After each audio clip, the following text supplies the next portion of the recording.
Topic हमारा क्या है? अर्हेनियस इक्वेशन। फिर से बता दे रहे हैं, ये जानते हैं क्या कि किसी भी रिएक्शन का जो रेट है वह इस बात पे डिपेंड करता है कि टेम्परेचर कितना है, स्ट्रक्चर पे डिपेंड करता है। दूसरा करता है नेचर ऑफ रिएक्टेंट कैसा है, इन सब चीज़ों पर डिपेंड करता है, हाँ या ना। तो हम ये जानते हैं एक्सपेरिमेंटली, हमें ये पता है ये चीज़ कि कोई भी रिएक्शन है उसका जो रेट है वह 10 डिग्री, आपको या डिग्री सेल्सियस में लीजिए या केल्विन लीजिए, मतलब 10 डिग्री बढ़ने पे जो रेट है वो कितना हो जाता है? डबल। क्लियर है? कोई भी रेट 10 डिग्री सेल्सियस या 10 डिग्री केल्विन में, किसी में भी, चाहे डिग्री बोलिए चाहे केल्विन बोलिए, आप वहाँ पर मतलब 10 का डिफरेंस होना चाहिए। 10 डिग्री बढ़ाने से, सेल्सियस में बोले तो 10 डिग्री सेल्सियस बढ़ाने से जो रेट है वो रिएक्शन का कितना हो जाएगा? नियरली डबल हो जाएगा। ठीक है, ये हम सभी लोग जानते हैं। तो टेम्परेचर बढ़ने से जो रेट ऑफ रिएक्शन है वो बढ़ गया। ठीक है, बढ़ गया, इसका मतलब क्या है कि हमें ये समझ में आ गया कि टेम्परेचर का रिलेशन है रेट से। टेम्परेचर का रिलेशन है किससे? रेट से। अब हम यहाँ पर अर्हेनियस ने हमें क्या कहा है? अर्हेनियस ने एक मैथमेटिकल रिलेशनशिप दिया हुआ है रेट कांस्टेंट में और टेम्परेचर में और एक्टिवेशन एनर्जी में। ठीक है, आप समझना पहले अर्हेनियस इक्वेशन। अर्हेनियस ने मैथमेटिकली हमें एक रिलेशनशिप दिया हुआ है, मैथमेटिकली रिलेशनशिप दिया है। इन्होंने कहा क्या है? K equal to A e के power minus EA upon RT। एकदम सरल बेटा, कहा क्या रहा है? अर्हेनियस के हिसाब से रिलेशन है ये टेम्परेचर का रेट के साथ। ठीक है, हम जानते हैं कि टेम्परेचर लगभग 10 डिग्री टेम्परेचर चेंज करने से जो रेट ऑफ रिएक्शन है लगभग क्या जाता है? डबल हो जाता है। इन्होंने मैथमेटिकली हमको रिलेशनशिप दिया कि K इक्वल टू होता क्या है? A e के power minus EA upon RT। जहां पर बेटा जी A है यहाँ पर अर्हेनियस कांस्टेंट, अर्हेनियस कांस्टेंट, और मेरे प्यारे बच्चे R है यहाँ पर गैस कांस्टेंट, और P है यहाँ पर क्या? टेम्परेचर, और K क्या है यहाँ पर? Rate constant. क्या है? Rate constant. सही है। E क्या है यहाँ पर? Activation energy. क्या डाली? Activation energy. ठीक है, अब हमें एक्टिवेशन एनर्जी पता हो। ठीक है, P है पता है हमको, R तो कांस्टेंट होता है, अर्हेनियस कांस्टेंट वैल्यू है, तो हम आराम से ये बता सकते हैं कि कितने टेम्परेचर पे जो रेट कांस्टेंट की वैल्यू होगी वो क्या हो जाएगी। सही है, हाँ या ना? ठीक है, अब आपको ये पता है कि एक्टिवेशन एनर्जी किसे कहते हैं? एक्टिवेशन एनर्जी वह मिनिमम अमाउंट ऑफ एनर्जी है जो कि रिएक्टेंट के पार्टिकल को एक्टिवेट करती है आपस में रिएक्ट करने के लिए, टक्कर करने के लिए। क्लियर है? वो सिर्फ एक्टिवेट कर देती है। ठीक है, जिससे पार्टिकल आपस में क्या करें? रिएक्ट करें। ठीक है, इस तरह आपको समझ में आया? मान लीजिए इसको मैं मान लेता हूं क्वेश्चन नंबर 1। ठीक है, अब ये देखिए यहाँ पर ये एक्सपोनेंट फॉर्म में e के फॉर्म है, तो मैं इसका क्या लूंगा? यहाँ पर लॉगरिथम लेंगे हम लोग। क्या लेंगे? इसका लॉगरिथम। अब हम लोग इसका क्या लेते हैं? नेचुरल लॉग लेते हैं। ठीक है, ब्रदर लिखेंगे taking natural log both side. ठीक है, तो हमने लिखा कि ln k। ठीक है, ln k यहाँ पर क्या है? नेचुरल लॉग आपके। ठीक है, इक्वल टू क्या है? ln k e के power minus EA upon RT। सही है? इतना सही है ना? समझ आ रहा है? अब देखो हमें पता है ये एक पार्ट हो गया और एक पार्ट ये हो गया, तो ये लॉग ये m हो जाएगा और ये क्या हो जाएगा? n। तो इसको लिख कैसे सकते हैं? जैसे ln a plus ln e के power minus EA upon RT लिख सकते हैं नहीं? ये log m into n वाला केस है। यहाँ पर ln a बराबर क्या हो जाएगा हमारा? ln a plus ln e के power minus EA upon RT। यहाँ पर जो हमारा नेचुरल लॉग है उसका बेस क्या होता है? e होता है। उसका बेस क्या है? e। यहाँ पर बेस e है, बेस लॉग बेस e, और यहाँ पर e और माइनस E अपॉन RT। ये पूरा क्या हो जाएगा भाई? ln a माइनस हो जाएगा EA अपॉन RT। क्या हो जाएगा? EA upon RT ln k। यहाँ पर आपको समझ आया? ठीक है, यहाँ पर ये आपका नेचुरल लॉग है। ठीक है, जिसका बेस क्या होता है? e, तो उसके और फिर हमारा यहाँ पर है क्या वैल्यू? e के power minus EA upon RT। ये पूरा वैल्यू क्या हो जाएगा हमारा? पूरा वैल्यू हो जाएगा सिर्फ EA अपॉन RT, माइनस का आपने लगा दिया माइनस EA अपॉन RT। समझ में आया ना? ये हमारा क्या हुआ? मान लीजिए इसको मानते हैं सेकंड इक्वेशन। तो देखो बेटा ये हमारा अर्हेनियस का इक्वेशन है, उसका हमने यहाँ पर नेचुरल लॉग लिया, तो हमें ये प्रकार का इक्वेशन मिल गया। क्लियर है? ये मान लो जी हमारा टेम्परेचर T पे है। क्लियर है? अब मैं मान लेता हूँ जी कि कोई रिएक्शन है उसको मैं अलग अलग टेम्परेचर पे लेता हूँ T1 और T2 पे, तब क्या होता है? ठीक है, और उसको देखते हैं। देखते हैं जी एट टेम्परेचर T1 मान लीजिए बेटा जी कि एट टेम्परेचर T1, अब टेम्परेचर T1 मान लेते हैं बेटा जी, तो उस इधर समझिएगा टेम्परेचर T1 पे K1 हो जाएगा हमारा वैल्यू।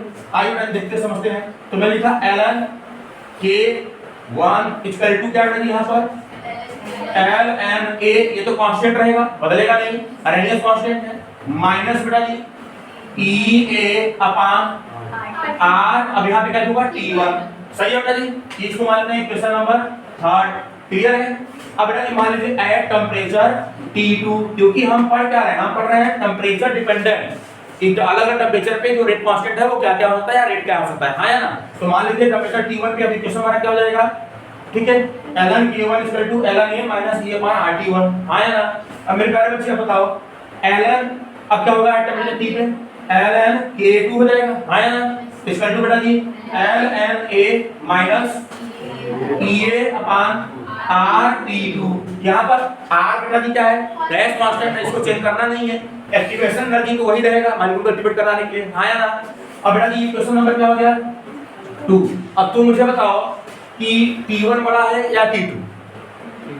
T1 मैंने पहले लिया तो पहले टेम्परेचर ज्यादा आता है कि बाद में, पहले टेम्परेचर 1 2 3 4 5 ऐसे ना बढ़ेगा कि पहले हाईएस्ट होता है तब लो हो जाता है। तो इसका मतलब है कि T1 वैल्यू जो है वो लो टेम्परेचर है, हाँ या ना, और T2 वैल्यू क्या है वो हाई टेम्परेचर। इसका मतलब जब हम डिफरेंस निकालने बैठते हैं तो किसमें से निकालते हैं, हाई में से लो को खत्म करते हैं, हाँ या ना, बोलो।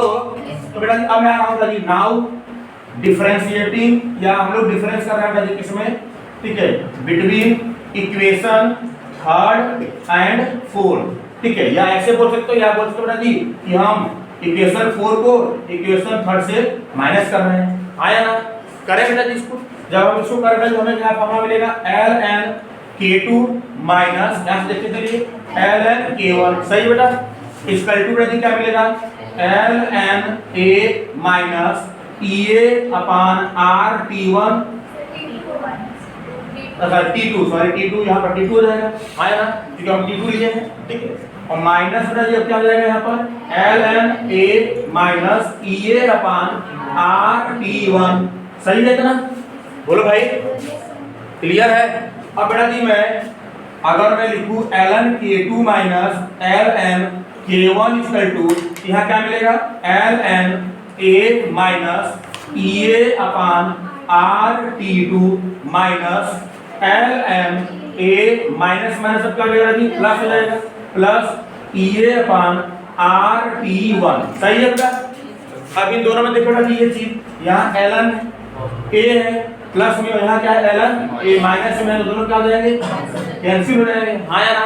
अब इन दोनों को बेटा जी हम लोग यहाँ पर, ठीक है, इक्वेशन को लेते हैं फिर से, K2 माइनस K1 था तो हो जाएगा log M minus log N, log M minus log N को क्या लिखते हैं log M बाई N, तो हो जाएगा क्या हो रहा है K2 अपान K1, सही है बेटा जी।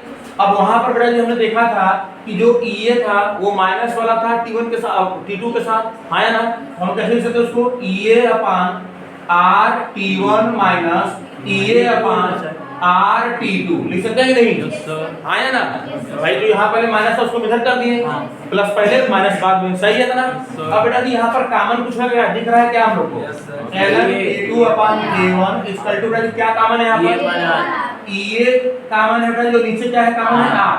अब बेटा जी यहाँ मिला क्या 1 अपान T1 माइनस 1 अपान T2, सही है बेटा जी, हाँ या ना, बोलो भाई। तो ये हमारा फार्मूला समझ में आ गया हमको, एक फार्मूला हमको ये समझ में आया कि यहाँ हम नेचुरल लॉग लिए हैं, क्या लिया है बेटा जी नेचुरल लॉग, इसका बेस क्या है E है, तो बेटा जी इक्वेशन मान लीजिए 5 ना। अब बेटा जी मैं यहाँ पर नेचुरल लॉग से लॉग बेस 10 ले रहा हूँ, क्या ले रहा हूँ लॉग बेस 10, जो हम लोग ऑब्वियसली पढ़ते हैं वही चीज, तो मैं यहाँ लिख रहा हूँ LOG, ठीक है, क्लियर है। और यहाँ बेटा जी K2 upon K1 equal to EA upon या लॉग बेस या नेचुरल लॉग हम लोग बोले, तो नेचुरल लॉग से जब मैं लॉग बेस 10 लेता हूं तो कितने का हम यहाँ पर डिफरेंस लगते हैं 2.303 का, कितना बेटा जी 2.303 का। इस लॉग से जब मैं ये इस टाइप का लॉग बनाया, ऐसे समझना कॉमन सेंस वाली बात है, अगर मान लो ऐसे सुना तो ऐसे याद रखो कि जब मैंने नेचुरल लॉग से लॉग बेस 10 लिखा LOG, ठीक है, उस समय मैंने चेंज करने का डिफरेंस लाया 2.303, अब यहाँ पे कितना जाएगा 2.303 किसके साथ, r के साथ। सही है बेटा जी। फिर बेटा दोबारा क्या मिलेगा 1/t1 माइनस 1/t2, ठीक है, बोलो भाई। अब हमारा बेटा जी ये है मेन इक्वेशन, ठीक है, अर्हेनियस का लॉगरिथम फॉर्म वाला इक्वेशन है, ठीक है। और इसके पहले जो हम लोग यहाँ पर देखिए ध्यान से, K2 क्या है बेटा जी, रेट कांस्टेंट, ठीक है, एट बेटा जी किस पे, टेम्परेचर T2 पे, किस पे बेटा जी, T2 पे, हाँ या ना। K1 क्या है बेटा जी यहाँ पर, रेट कांस्टेंट, किस पे बेटा जी, एट टेम्परेचर बेटा जी T1, सही है। R क्या है बेटा जी यहाँ पर, गैस कांस्टेंट, जिसकी वैल्यू दी रहेगी हमेशा, ठीक है, गैस कांस्टेंट, ठीक है। और T1 और T2 हमें पता है, T1 और T2 क्या है यहाँ पर, टेम्परेचर है, ठीक है। तो अब हमारा जो न्यूमेरिकल आएगा, आपको बता दें सीबीएसई बोर्ड में सबसे ज्यादा बार अगर न्यूमेरिकल कोई आता है इस टॉपिक में अर्हेनियस इक्वेशन से, तो यही आता है, इसी फार्मूले के लिए एप्लीकेबल होता है ज्यादातर, ठीक है। फार्मूले को याद करना है। एक फार्मूला तो बेटा ये हो गया, log K2/K1 = Ea/2.303r 1/T1 minus 1/T2, ठीक है। अच्छा, इसको आप चाहे तो बेटा जी चेंज कर सकते हैं यहाँ पर एक साथ में, T2 को यहाँ ले लीजिए, T1 को यहाँ हो जाएगा, T1 और T2 ऐसे भी लिख सकते हैं बेटा जी। क्लियर है बेटा जी, एकदम सिंपल है। आप इस इक्वेशन को लिख सकते हैं ऐसे, log K2/K1 = Ea/2.303 बेटा जी r, यहाँ T2 माइनस T1 अपन बेटा जी क्या, T1 T2। केमिकल काइनेटिक्स, उसमें सबसे ज्यादा बार जो न्यूमेरिकल्स आए हैं वो सिर्फ आए हैं आपके नस्ट इक्वेशन पे या तो अर्हेनियस इक्वेशन पे, ठीक है। नस्ट इक्वेशन का ऑलरेडी हम लोग समझ चुके हैं अच्छे से। तो अब हम बात कर लेते हैं यहाँ पर इसके अर्हेनियस के बारे में। अर्हेनियस का जान लीजिएगा, बस एक फार्मूला आपको, सॉरी दो फार्मूले आपके पास हैं, एक है विदाउट लॉग वाला और एक है लॉग वाला, ठीक है। विदाउट लॉग वाला जो क्वेश्चन आएगा वो बहुत ईजी आता है, खाली कंपेयर करके लग जाता है, ठीक है। और लॉग वाला जो क्वेश्चन आता है वो अलग अलग टेम्परेचर दिया रहेगा, आप पहचान लेंगे कैसे इसको करना है, ठीक है। तो बहुत ही प्यारा क्वेश्चन है, 2015 में आया हुआ है, और इस प्रकार का क्वेश्चन लगभग हर बार रिपीट होता रहता है, ठीक है। बस क्या करेगा, डिजिट चेंज करेगा, बाकी सेम क्वेश्चन आता है सेम। क्या कह रहा है बेटा जी, the rate constant of a first order reaction increases. एक फर्स्ट ऑर्डर रिएक्शन है जिसका रेट कांस्टेंट बढ़ जा रहा है, कहां से बेटा जी, फ्रॉम 2 to 10⁻⁻2 से। पहले कितना था, 2 × 10⁻², वो कितना गया बेटा जी, 4 × 10⁻²। पहले था 2 × 10⁻² से कितना हो गया, 4 × 10⁻²। When the temperature, जब कब हुआ ये, जब हम टेम्परेचर चेंज किए कहां से, 300 K से कहां बेटा जी, 310 K पे। अब देखो बेटा जी होता क्या है, बच्चों को ये लगता है कि यहाँ पर K लिखा है तो ये K1 और K2 है, नहीं, ध्यान सुनना, ये क्या है, टेम्परेचर, क्या बेटा जी। तो देखो एकदम सरल है, ये क्या है, T1 है, क्या बेटा जी, T1, और ये क्या है बेटा जी, ये T2, एकदम सरल है बेटा जी। ये T1 हो गया और ये क्या हो गया, T2। ये बेटा जी रेट कांस्टेंट है, ये क्या हुआ, K1, और ये क्या हुआ, K2। अब जाहिर सी बात है, हम सभी को अर्हेनियस का फार्मूला पता है। जैसे आप फार्मूला लिखेंगे बेटा जी, फार्मूला क्या है अर्हेनियस का बताइए जैसा, तो आप कहोगे सर log K2/K1 = होता है sir Ea/2.303r T2 minus T1/T1 T2। सही है बेटा जी। अब आप देखो बेटा जी, अब आप गिवन लिखा करिए हमेशा, जैसे ही आप गिवन लिखेंगे और फार्मूला लिखेंगे आपको समझ में आएगा कैसे इसको कैलकुलेट करना है। तो मेरे प्यारे बच्चे सबसे पहले बताइए क्या दिया हुआ है, आप कहोगे सर K1 दिया हुआ है 2 × 10⁻²। सही है कि नहीं, K1 कितना दिया हुआ बेटा जी, 2 × 10⁻²। K2 कितना दिया बेटा जी, 4 × 10⁻²। सही है बेटा जी, ठीक है। और टेम्परेचर हमें दिख रहा है कितना है बेटा जी, T1 कितना है 300 K, और T2 कितना है बेटा जी हमारे पास 310 K। हमें बताना क्या है बेटा जी, calculate the energy of activation. अब एनर्जी ऑफ एक्टिवेशन का मतलब क्या बेटा जी, EA कैलकुलेट करना है। क्या कैलकुलेट करना है बेटा जी, EA। समझ गए मेरी बात।